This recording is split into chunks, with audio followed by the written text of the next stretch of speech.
ಆತ್ಮೀಯರೇ, ಇಲ್ಲಿಂದ ನರಸಿಂಹಸ್ವಾಮಿಯ ದರ್ಶನಕ್ಕೆ ತೆರಳೋದಿದೆಯಲ್ಲ, ಅದು ಕುತೂಹಲ ಮತ್ತು ರೋಮಾಂಚನಕಾರಿ. ನಮ್ಮ ದೇಶದಲ್ಲೇ ಇಂಥ ಕ್ಷೇತ್ರ ಇಲ್ಲ ಅಂತ ಹೇಳ್ತಾರೆ ಇಲ್ಲಿನ ಭಕ್ತಾದಿಗಳು. ಬಹುಶಃ ಇರ್ಲಿಕ್ಕೂ ಇಲ್ಲ ಅನ್ಸುತ್ತೆ, ಯಾಕಂದ್ರೆ ನೀರಿನಲ್ಲಿ ನಾವು ಇಳಿದು ಸಾಗುವಂಥದ್ದು ನರಸಿಂಹಸ್ವಾಮಿಯ ದರ್ಶನಕ್ಕೆ. ಬಹುಶಃ ಎದೆ ಮಟ್ಟಕ್ಕನ್ನ ನೀರು ಬರುತ್ತೆ. ಇದೊಂದು ರೀತಿ ಎಲ್ಲ ಭಕ್ತರನ್ನ ಆಕರ್ಷಿಸುವಂತಹ ಕೇಂದ್ರ ಆಗಿದೆ. ಬನ್ನಿ ನಾವೀಗ ನರಸಿಂಹನ ದರ್ಶನಕ್ಕೆ ಹೋಗೋಣ.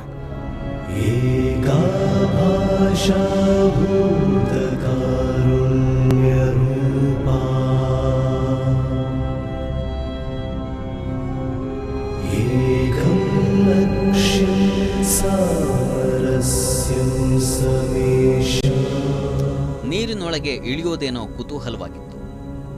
ಆದರೆ ಎದೆ ಮಟ್ಟದ ನೀರಲ್ಲಿ ಕ್ಯಾಮರಾ ನೀರೊಳಗೆ ಇಳಿಸುವುದು ಹೇಗೆ ಅನ್ನೋ ಯೋಚನೆ ಇತ್ತು.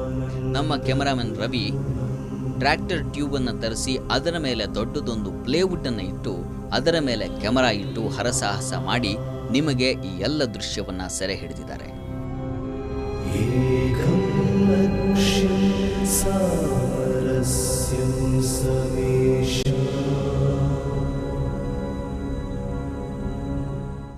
ನೋಡಿ, ಈ ಮಟ್ಟಕ್ಕನ್ನ ನೀರು ಬರುತ್ತೆ. ನಾವು ಇಲ್ಲಿ ಜಾರಲ್ಲ, ಯಾಕಂದ್ರೆ ಕೆಳಗಡೆ ಮರಳು ಹಾಕಿದ್ದಾರೆ, ಹಾಗಾಗಿ ಜಾರುವಂಥದ್ದೇನಿಲ್ಲ.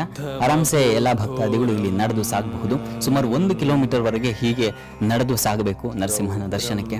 ಹೋಗೋಣ, ಇದೊಂದು ಕುತೂಹಲಕಾರಿ ದರ್ಶನ. ನೃಸಿಂಹಸ್ಯಾಂಗ ಸಂಭೂತೇ ನಾರಸಿಂಹೈರನೇಕಶಃ.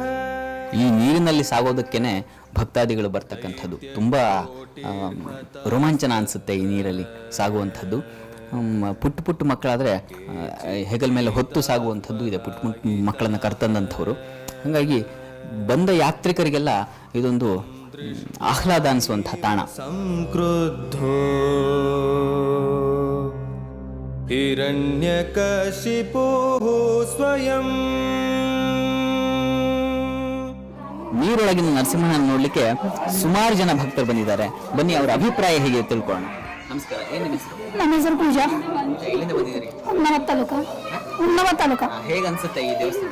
ಪವಿತ್ರವಾಗಿದೆ, ಚೆನ್ನಾಗಿದೆ. ನೀರೊಳಗೆ ಹೋಗುವಂಥದ್ದು ಏನು ಅನ್ಸುತ್ತೆ? ಮಜಾ ಬರುತ್ತೆ. ಎಷ್ಟು ಜನ ಬಂದಿದ್ದೀರಿ? ನಾವು ಸುಮಾರು 8 ಜನ. ಏನು ಈ ದೇವ್ರ ಬಗ್ಗೆ ಏನು ಅನ್ಸುತ್ತೆ ನಿಮಗೆ? ಅಂದ್ರೆ ಆ ದೇವರ ಮಹಿಮೆ ಬಗ್ಗೆ. ದೇವರು ಬಹಳ ಸತ್ಯವಾಗಿದ್ದಾರೆ. ಮಜಾ ಬರುತ್ತೆ ಅಷ್ಟಲ್ಲಿ.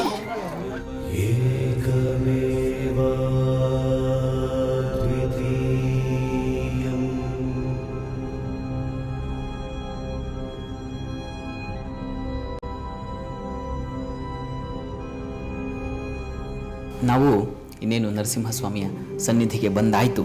ಈ ಕೊನೆಯಲ್ಲಿ ನರಸಿಂಹಸ್ವಾಮಿಯ ದರ್ಶನ ಆಗುತ್ತೆ ನಮಗೆ. ಇಲ್ಲಿ ನೆಲೆ ನಿಂತಿರುವಂಥ ನರಸಿಂಹಸ್ವಾಮಿ ಉಗ್ರ ನರಸಿಂಹ ಅಂತ ಕರೀತಾರೆ ಆತನನ್ನು. ಆ ಸ್ವಾಮಿಗೆ ಈಗ ವಿಶೇಷ ಪೂಜಾದಿಗಳು ನೆರವೇರುತ್ತೆ. ಆ ಎಲ್ಲ ದೃಶ್ಯಗಳನ್ನು ನೀವು ಕೂಡ ನೋಡಿ.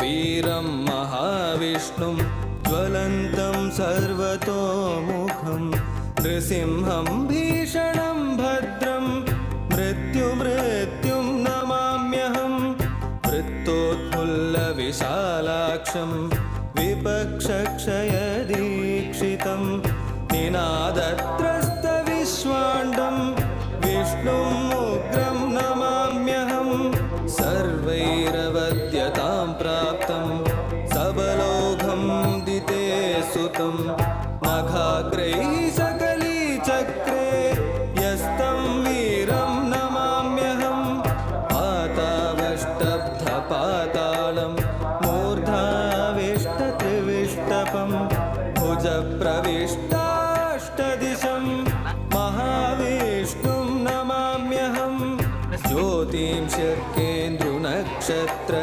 ज्वलनादीन्यनुक्रमात् ज्वलन्ति तेजसा यस्य तं ज्वलन्तं नमाम्यहं सर्वेन्द्रियैरपि विना सर्वं सर्वत्र सर्वदा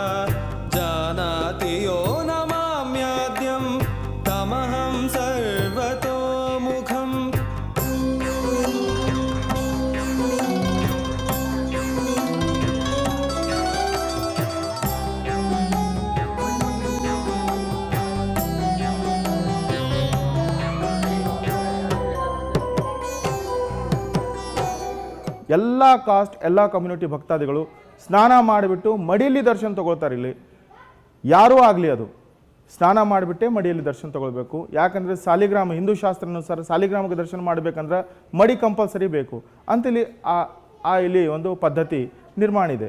ಮತ್ತು ಇಲ್ಲಿ ನರಸಿಂಹ ಜಯಂತಿದ ಉತ್ಸವ ಆಗುತ್ತೆ ವೈಶಾಖ ಮಾಸನಲ್ಲಿ.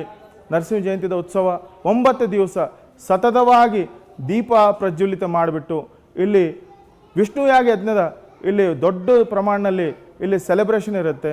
ಮತ್ತು ಭಕ್ತಾದಿಗಳು ಆಂಧ್ರ ಪ್ರದೇಶ್, ಮಹಾರಾಷ್ಟ್ರ, ಕರ್ನಾಟಕ, ತಮಿಳುನಾಡು ಈ 4 ರಾಜ್ಯದಿಂದ ಸಾವಿರಾರು ಗಟ್ಟಲೆ ಭಕ್ತಾದಿಗಳು ಇಲ್ಲಿ ಬರ್ತಾರೆ.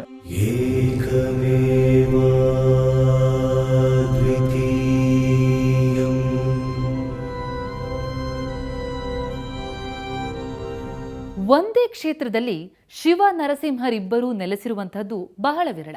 ಆದರೆ ಈ ಕ್ಷೇತ್ರದಲ್ಲಿ ನಮ್ಮನ್ನ ಸೆಳೆಯುವಂಥದ್ದು ಗುಹೆಯೊಳಗೆ ಹರಿಯುವಂತಹ ನೀರು. ಆ ನೀರು ಎಲ್ಲಿಂದ ಬರುತ್ತೆ ಅಂತ ಗೊತ್ತಿಲ್ಲ ಅಂತಾರೆ. ಇದೇ ಈ ಕ್ಷೇತ್ರದ ಮಹಿಮೆ.